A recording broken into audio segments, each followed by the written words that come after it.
सभी सम्मानित साथियों को सादर नमो बुद्धाय, जय भीम।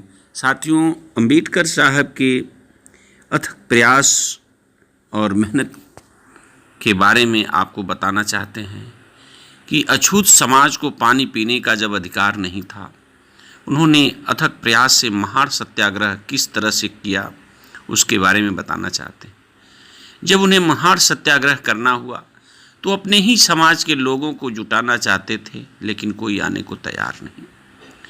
एक वक्तव्य जब कई लोगों से कहे तो कुछ लोगों ने कहा कि सुबह के समय आप मज़दूरों की टोली में जाइए, जहाँ पर मज़दूर होते हैं वहाँ पर आपको मिल जाएंगे। सभी लोगों को जाके वृत्तांत बताए, लेकिन कोई आने को तैयार नहीं, न उनके सत्याग्रह में भाग लेने को तैयार। तब कहा कि इनको आप दिहाड़ी पर ले आएंगे तभी ये कार्य करेंगे, कुछ पैसे की व्यवस्था करिए।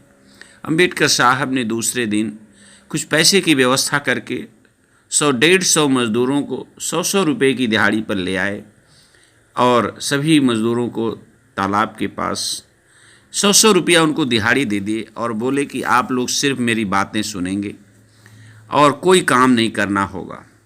तो सभी मज़दूर कहने लगे कि ये पहला ऐसा व्यक्ति है जो बिना काम का पैसा दे रहा है, सिर्फ बात सुनने का।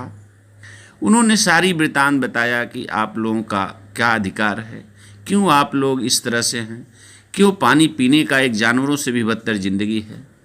कहानी सब कहने के बाद सभी लोग नतमस्तक हुए और उनके बताए हुए रास्ते पर चलने के लिए तैयार हुए और वह पैसा भी उन्हें वापस लौटा दिए। आप तो मेरे भगवान हैं, हम आज तक नहीं समझ पा रहे थे, लेकिन आज ने आपने पैसा देकर हमारी आंखें खोल दी। हमें ये पैसा नहीं चाहिए, आपका मार्गदर्शन ही बहुत काफ़ी है। तब उन्होंने अंबेडकर साहब ने सबको लेकर के उस महान सत्याग्रह के लिए कुछ की, जो नर्मदा नदी के किनारे उस तालाब में गए। वहाँ तालाब में एक जानवर को पहले एंट्री कराए और उसके बाद सभी लोग एक साथ तो तालाब में पानी पिए।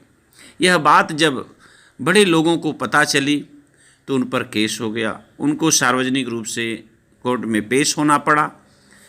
तब डॉक्टर अंबेडकर साहब ने कहा कि आपके धर्म ग्रंथानुसार हमें जानवरों से भी बदतर ज़िंदगी इस भारत में रहते हुए भी हमें पानी पीने का अधिकार नहीं है, लेकिन हम आपके धर्म ग्रंथ के अनुसार ही पानी का पिए हैं, क्योंकि आपके धर्म ग्रंथ के अनुसार आपको जानवरों के पानी पीने के बाद ही पी सकते हैं।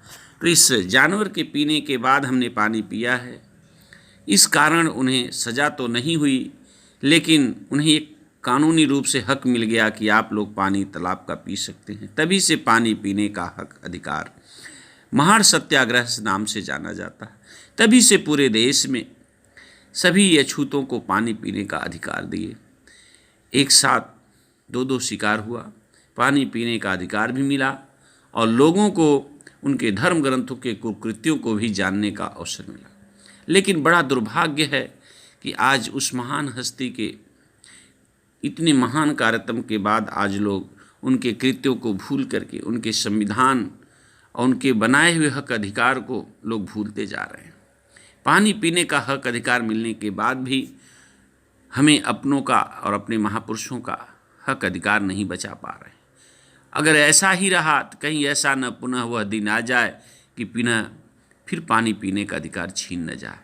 इसलिए साथियों, हक दिलाने वाला तो महान है, लेकिन उस हक अधिकार को बचाए रखना भी आपकी महानता है और उनके बताए हुए रास्ते पर चलना, अमल करना भी आपकी महानता है। इसलिए महान सत्याग्रह आंदोलन का हमेशा याद रखिए और अपने महान हिमायती समाज, देश के महान हस्ती की विचारधारा को अमल करिए। इन्हीं शब्दों के साथ आप सभी धम्म बंधुओं को सादर जय भीम, नमो बुद्धाय।